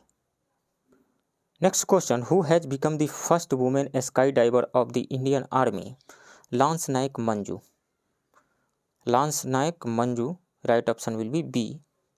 Lance Naik Manju has become the first skydiver of the Indian Army. He jumped from a height of 10,000 feet from the Advanced Light Helicopter Dhruv. Next question, Artemis 1 mission is related to which planet? तो ये NASA का Artemis 1 mission moon के लिए है और NASA ने इसको 16 नवंबर 2022 को लॉन्च किया था और ये 42 डेज की जर्नी के बाद में ये फिर अर्थ पे वापस लौटेगा. Next question, which country has become the first country in the world to introduce a law for free period products? Scotland. Right option will be C. The Scottish government has announced that it has become the first government in the world to legally protect the right to the free access to menstrual products with the introduction of the Period Products Act. Period Products Act. Next question, Simulata Model School will be opened in how many district headquarters of Bihar? तो all district में 38 district, सभी district में खोले जाएंगे. Right option will be D. Next question, which state has given Swadeshi status to 5 subgroup of Muslims? Assam. Right option will be D. The Assam cabinet has approved the recognition of 5 Assamese Muslim subgroups, the Goria, Moria, Julha, Desis and Sayyads as indigenous Assamese Muslim communities. Next question, Bihar Earth Day is celebrated on 9th August. Right option will be C. Next question, which of the following events happened first? Swami Dayanand founded Arya Samaj. इन्होंने 1875 में आर्य समाज को establish किया था. आर्य समाज 1875. दीनबंधु मित्रा road Neel दर्पण. इन्होंने नील दर्पण को लिखा 1858-59 में. और Bankim Chandra Chattopadhyay wrote Anand Math in 1882. Satyendra Nath Tagore became the first Indian to crack the Indian civil services examination in 1868. तो which of the following events happened first? तो फर्स्ट कौन सा हुआ? 1858-59. Dinabandhu Mitra wrote Neel Darpan. Right option will be B. Next question, with reference to the educational institutions during colonial rule in India, consider the following pairs. Institute founder, Sanskrit College. The Sanskrit College of Banaras was established on the proposal of Jonathan Duncan, not William Jones of Banaras. तो ये wrong है. Calcutta Madrasa. The Calcutta Madarsa was established in 1780 by Governor General Warren Hastings. So ये matched है, correctly matched है. Fort William College, Arthur Wellesley नहीं होगा. Fort William College was establish in 1800 by Lord Wellesley, not Arthur Wellesley. So ये भी wrong है. Right option जो होगा only 2, only 2, none of the above. Right option will be E. Next question, which one of the following statements is most important aspect of the Champaran Satyagraha? Active participation of advocates, students and women at all India level in the national movement. ये statement सही नहीं है. Active participation of Dalit and tribal community of India in the national movement, ये भी statement सही नहीं है regarding Champaran Satyagraha. Involvement of the peasant discontent in the national movement of India, ये स्टेटमेंट सही है regarding Champaran Satyagraha. Drastic decline in cultivation of plantation crops and commercial crops, ये भी स्टेटमेंट सही नहीं है. So right option will be C, most important aspect of Champaran सत्याग्रह.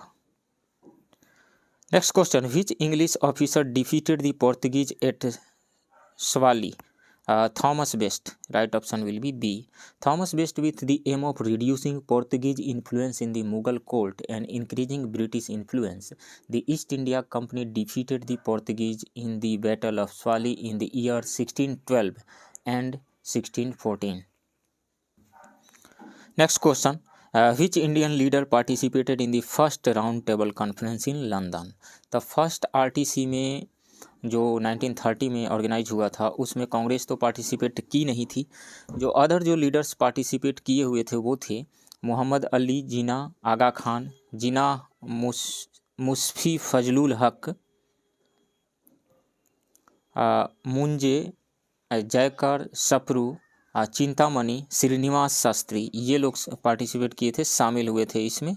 तो मोहम्मद अली जिन्ना शामिल हुए थे. Right option will be A.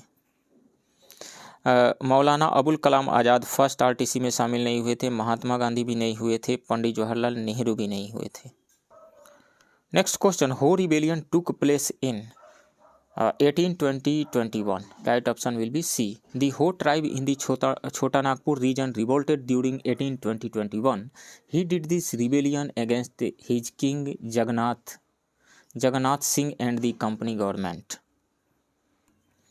Next question, Swaraj Party was form after the failure of non cooperation movement के फेलियर के बाद और दिसंबर 1922 में ऑर्गेनाइज हुए इंडियन नेशनल कांग्रेस के गया सेशन के बाद Motilal Nehru and C R Das यानी चित्तरंजन दास ने मार्च 1923 में स्वराज पार्टी को इस्टेब्लिश किए थे, ये दोनों मिल करके.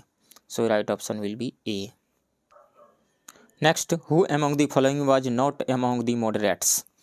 तो लाल बाल पाल यानी बाल गंगाधर तिलक ये एक्सट्रीमिस्ट ग्रुप के मेंबर थे. बाकी लोग मॉडरेट्स ग्रुप के थे, G K Gokhale, R C Dutt, W C Banerjee. तो who among the following was not among the moderates? Bal Gangadhar Tilak. Right option will be B. Next question, the Balkan plan of partition of India was a product of Lord Mountbatten's brain. Right option will be C. After a rapid series of 133 interviews with Indian leaders between March 24 and May 6, 1947, Mountbatten decided that the cabinet mission's framework had become impractical. Then he made an alternative plan which was given the secret name of Balkan Plan. Next question, the objective of the Butler Committee of 1927 was modernizing the Indian Army, no. Modernizing Indian agriculture, no. Censorship on national newspaper, no. Improving relations between the government of India and the princely estates. Right option will be D. ये 1927 में ये Butler committee बनी थी और इसने अपना report submit किया था 1929 में. Next question, match list 1 and list 2 and select the correct answer from the quotes given below. Kuka rebellion जो हुआ पंजाब में हुआ था बाबा बालक सिंह एंड भगत जवाहर मल के लीडरशिप में. कब हुआ था ये? 1872 में हुआ था. तो ए का 4 हो जाएगा. वर्ली रिबेलियन जो है महाराष्ट्र में हुआ था 1945 में, तो बी का 3 हो जाएगा।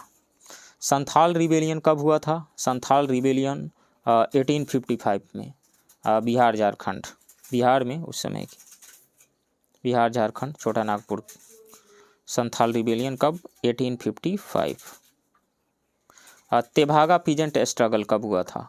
तेभागा पीजेंट स्ट्रगल जो है ये 1946 में किसके द्वारा हुआ था? 1946 में, तो डी का 1 हो जाएगा। किसके द्वारा? ये कम्युनिस्ट, ये जो तेभागा पीजेंट स्ट्रगल जो है ये ऑर्गेनाइज्ड हुआ था, organised by communist cadre of Bengal provincial Krishak Sabha, Bengal provincial Krishak सभा के कम्युनिस्ट कैडर के द्वारा ये ऑर्गेनाइज हुआ था 1946 में। तो यहाँ पे हो जाएगा 4 3 2 1, 4 3 2 1, right option will be C. Next question, economically one result of the British rule over India in the 19th century was increase in export of Indian handicrafts, no. Increase in the number of factories owned by Indians, no. Commercialisation of Indian agriculture, ये सही है, right option will be C. Rapid increase in the urban population, ये भी सही नहीं है, suitable option जो है सी सही है। Next question, which one of the following statement is true about the Ahrar movement. तो अहरार मूवमेंट जो है, this movement was started by the nationalist Muslim of Bengal in 1906। The goal of this movement was to encourage the participation of Muslims in the national movement and to discourage the feeling of loyalty towards the British state. So Maulana Muhammad Ali was one of its founder. This movement was led by Maulana Ali, Hakim Ajmal Khan, Maulana Jafar Ali Khan, Hassan Imam and Najrul Haq. So Maulana Muhammad Ali was one of its founders. Yes. Its members advocated active participation in the Indian independence movement. Yes. It was established in the early decade of 20th century. That means 1906. Yes. It supported the pro-Rajpaksha politics of the Aligarh movement. No. Right option will be 1, 2, 3, B. Next question, Tolstoy farm is associated with which of the following leaders? Mahatma Gandhi. Mahatma Gandhi had established Tolstoy farm in South Africa in 1910. Right option will be A. Next question, who among the following revolutionaries was hanged in the famous Kakori conspiracy case? The Kakori incident was carried out by the Indian revolutionaries on August 9, 1925. Under this, the revolutionary had looted the government treasury of the British government. After this, Ram Prasad Bismil, Ashfaq Ullah Khan, Roshan Singh and Rajendra Lahiri were hanged by the British government, not Bhagat Singh. So 1, 2 and 3, right option will be A. Rajendra Lahiri, Ashfaq Ullah Khan, Thakur Roshan Singh. 1, 2, 3 and 5. 1, 2, 3 and 5, not Chandrasekhar Azad. 1, 2, 3 and 5, none of the above. Right option will be E. Next question, which revolutionary leader of Bihar announced to celebrate the first Youth Day on 14th April 1929? तो ये किसी किसी book में ज्ञान साहा दिया हुआ है, तो किसी किसी बुक में राम सुभग सिंह दिया हुआ है। इम्तिहान के आंसर में राम सुभग सिंह है। सो या तो आप आंसर ए कीजिए, ए ऑप्शन को टिक कीजिए, या ऑप्शन बी को टिक कीजिए। अब देख लीजिएगा, राइट ऑप्शन या तो ए होगा या फिर बी होगा। Next question, who was the first appointed in 1664 as the head of the English East India company at Patna? Job Charnock in 1664. Right option will be C. Next question, which one major area of Bihar remained unaffected during the revolt of 1857? Buxar तो affected रहा, पूर्णिया भी affected रहा, चंपारण भी affected रहा, लेकिन भागलपुर जो है ये unaffected रहा। So right option will be C. Next question, which newspaper published from Patna was not published during the quit India movement? तो Rashtravani, Searchlight and Indian Nation, ये तीनों पटना से पब्लिश्ड होते थे, लेकिन ड्यूरिंग क्विट इंडिया मूवमेंट ये publish नहीं हुए। So 1 2 3 right option will be सी।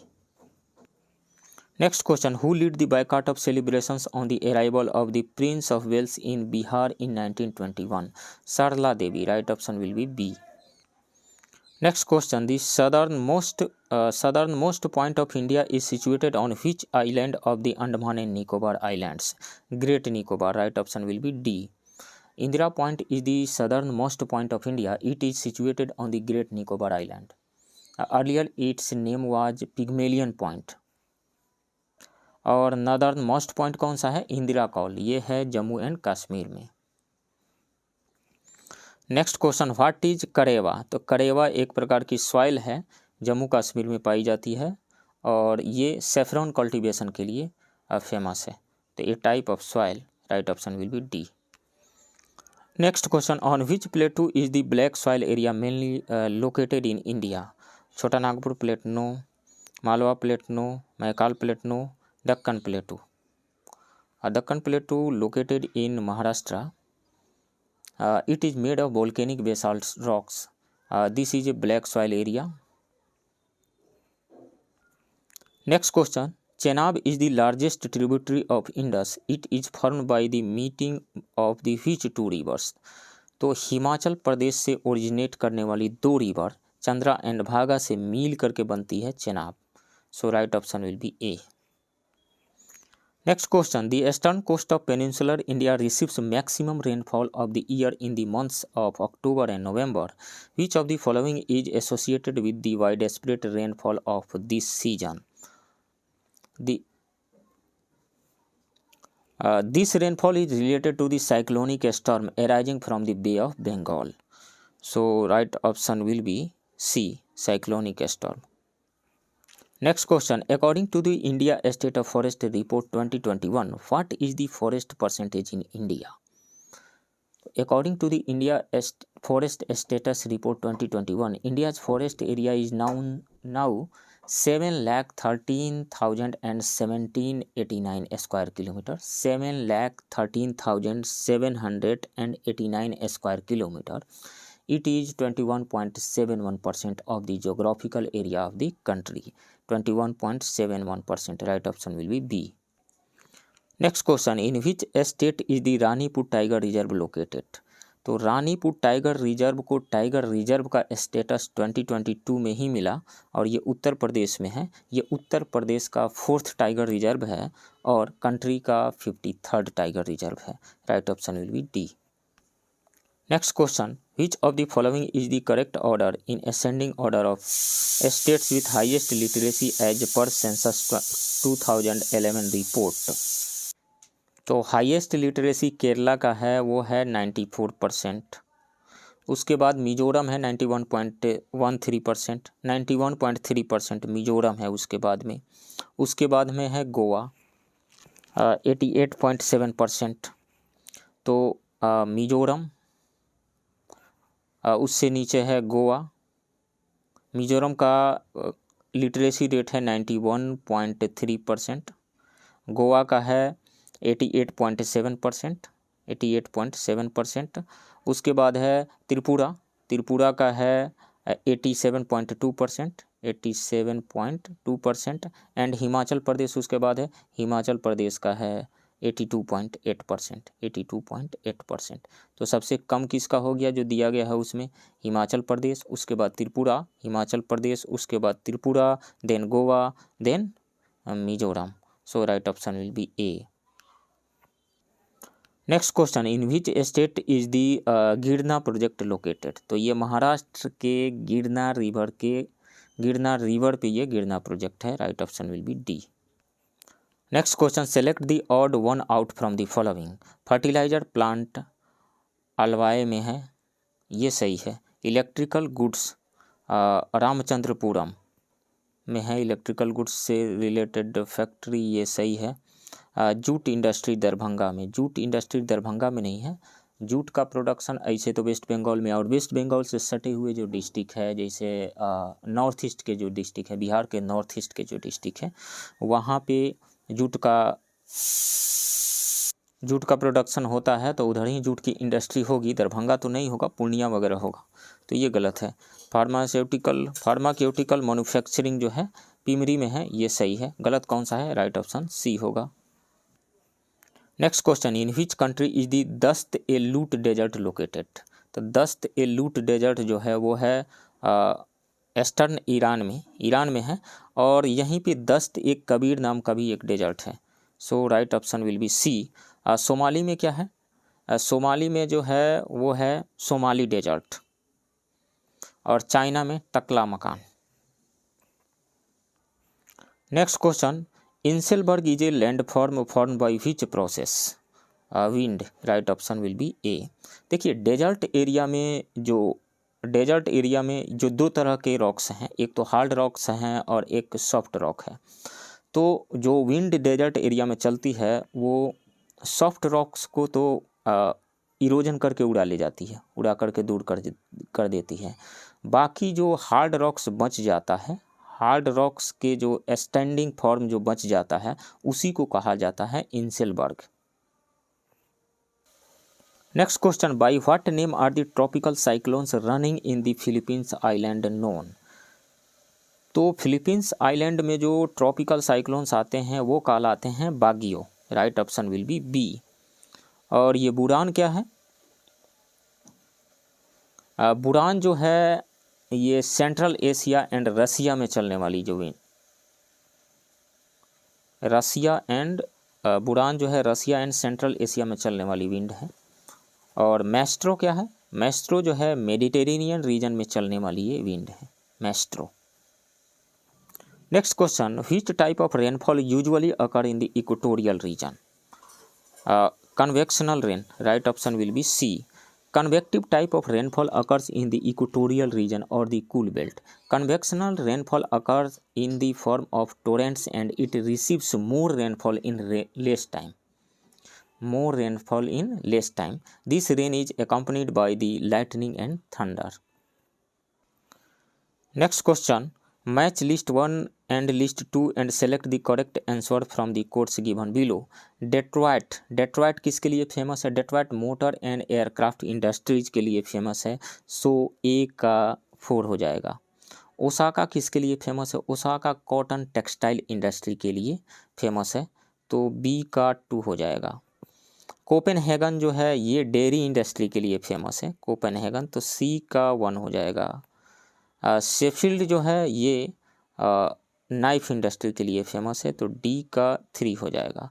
तो कौन कौन सा आ रहा है? 4 2 4 2 1 3 4 2 1 3 4 2 1 3। Right option will be A, 4 2 1 3।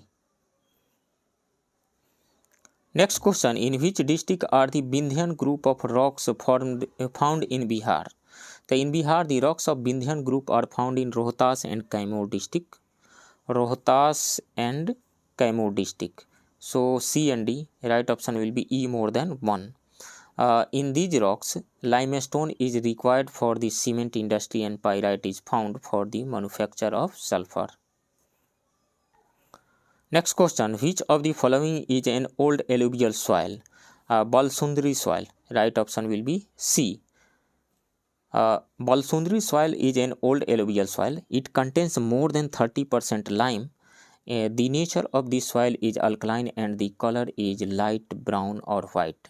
Banana and lychee gardens are mainly found in this soil. Next question, Lokayan is a tributary of which of the following? तो लोकायन जो है छोटा नागपुर के प्लेटू से ओरिजिनेट होने वाली फल्गु रिवर की ट्रिब्यूटरी है। Right option will be A. Next question, approximately what percent of the total area in Bihar is cultivable land? तो बिहार के टोटल जियोग्राफिकल एरिया का अप्रॉक्स 80% कल्टीवेबल लैंड है, और इस 80% कल्टीवेबल लैंड पे बिहार का more than 77%, approx 77% population dependent है। So right option will be B. Next question, in which year was the Valmiki national park established. तो वाल्मीकि नेशनल पार्क यानी Valmiki Nagar tiger reserve जो ये इस्टेब्लिश हुआ था 1989 में, या और ये है कहाँ, वेस्ट चंपारण डिस्ट्रिक्ट में है।